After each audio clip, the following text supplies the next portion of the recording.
Hello my YouTube friends, welcome to my channel Surya vlogs. మా husband అయితే రోషన్కి ఇడ్లీ రవ్వతో ఇడ్లీలు అయితే పెట్టద్దన్నారు. సో నేనైతే హెల్దీ వేలో ఇడ్లీలు జొన్న రవ్వతో అయితే చేయడం మొదలుపెట్టానమాట. ఎంత బాగుంటున్నాయంటే జొన్న రవ్వతో ఇడ్లీలు. మనమైతే ఇడ్లీ పిండిని ఎలా రుబ్బుకోవాలో మన ఆడవాళ్ళందరికీ తెలిసిందే. కొంచెం ఫ్లఫీగా రుబ్బుకోవాలి. ఆ తర్వాత నేనైతే ఒక కప్పు మినపప్పుకి 2 కప్పుల జొన్న రవ్వ అయితే తీసుకున్నాను. చూసారా, జొన్న రవ్వని నేను 2 గంటల ముందే నానబెట్టుకున్నాను. తర్వాత జొన్న రవ్వలో నీళ్ళంతా పిండేసి ఇడ్లీ పిండిలో కలుపుకోవడమే. ఏ రవ్వ అయితే ఏముంది కానండి, ఈ జొన్న రవ్వ ఇడ్లీలు అయితే చాలా అంటే చాలా స్మూత్గా మెత్తగా బయట కొన్నట్టు వచ్చాయి. ఇది అసలు ఇడ్లీ రవ్వ వేయకుండా జొన్న రవ్వ వేసామని చెప్తే ఎవ్వరు నమ్మరు, అంత బాగున్నాయి అన్నమాట.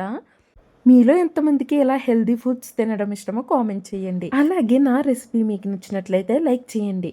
ఉంటాను మరి, బాయ్.